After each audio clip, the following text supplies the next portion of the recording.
Right, time to look ahead to the final week of the league phase of the World Cup, and it kicks off on Monday with Sri Lanka and the West Indies at the Riverside in Durham. Disappointing last game for both teams, and Sri Lanka is still in it. They need results to go their way, but if they first have to do the job against the Windies. And at Durham, we're going to have a look at the ideal team for Tilakratne Dilshan and then speak to Daren Ganga as well. Gentlemen, let's get underway. Dilshan, let's have a look at your team, because this Sri Lankan team has found new life in this tournament with the results going their way, and then they had an opportunity against South Africa, and yet again, according to what you've seen of this team in this tournament, they haven't picked their ideal 11. You still want the leg spin of Jeffrey van der Sey as an option.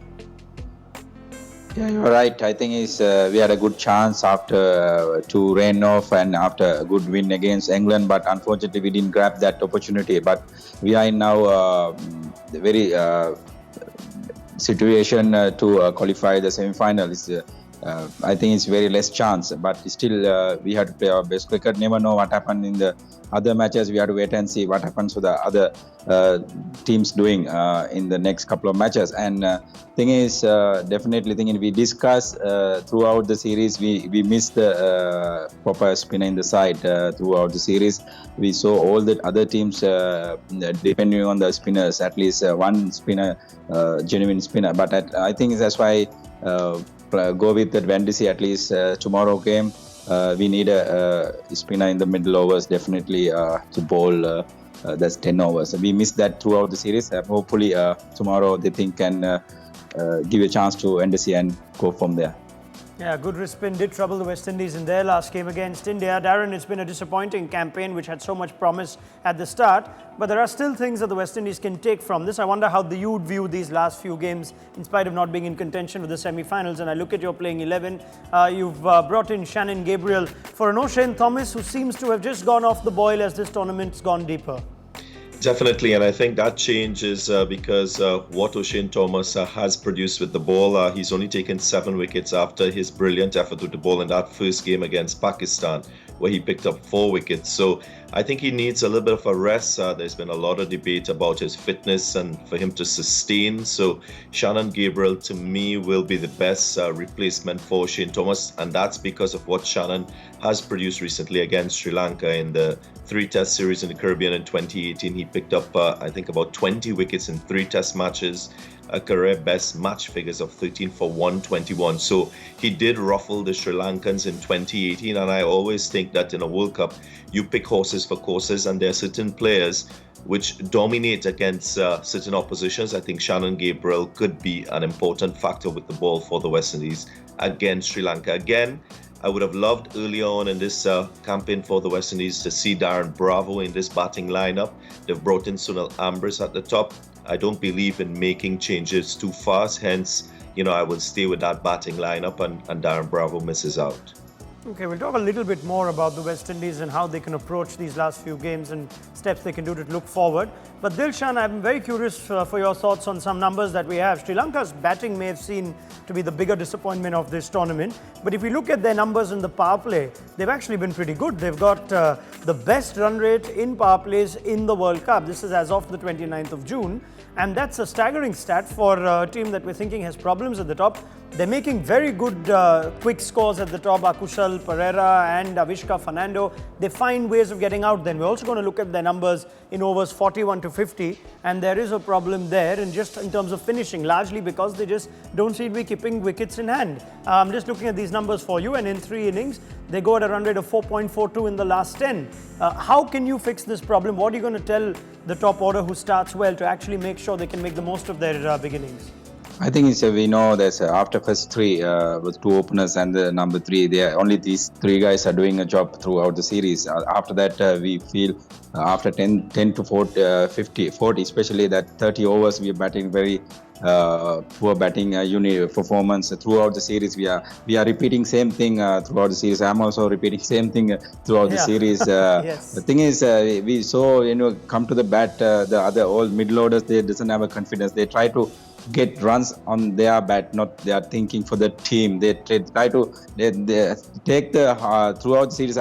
My thing most dot balls. I think the Sri Lankan teams face the middle overs. I think everyone try to defend their wicket and try to bat long as possible rather than thinking the total.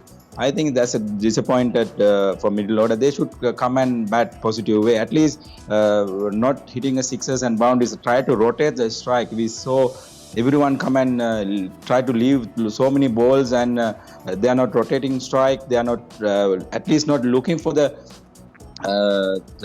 change the strike. That's the main disappointed for me. And another thing is in the middle order. The attitude is a little bit different. They I think after they stuck in one end, they are pressure for themselves, and they are playing bad shot and get out. And throughout the series, we can have a look how many 20s and 30s, and they are playing bad shot and get out. I think we have to apply that middle part, play positive, at least look singles, rotate the strike. I think that's Miss Sri Lanka middle order. They are trying to get runs from they are bad, not thinking with the side.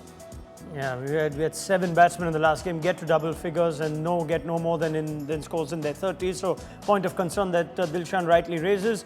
The West Indies and Sri Lanka are both proud cricketing nations, Darren, and while they may not be in contention for the semi-finals, the West Indies, we're just going to look at their World Cup records, and what they want to avoid is 2019 bettering some of their worst World Cup performances. And that's what's in threat now, to at least ensure they get some points. South Africa would have felt good about themselves after winning the last game against Sri Lanka. And if the West Indies don't get the points here, they're staring upon their worst ever World Cup campaign. What would you like to view these last few games as if you had to look at the route forward?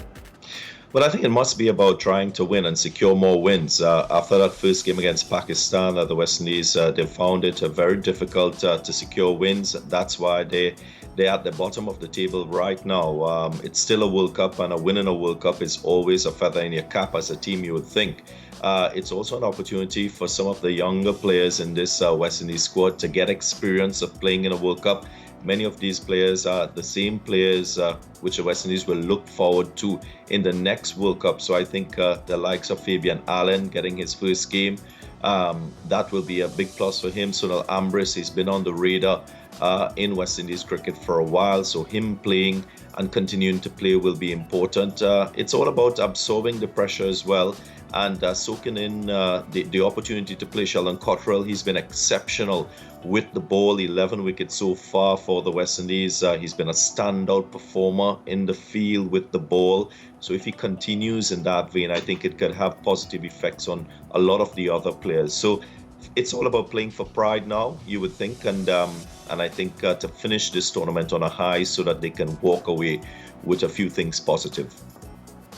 Daren Ganga, Tilakratne, Dilshan, let's hope one of you at least isn't repeating yourself. That tends to happen when the team isn't having a great campaign. I hope positive things come your way when Sri Lanka and the West Indies play on Monday in Durham. That's the game in the World Cup with Sri Lanka's hopes slim but still alive.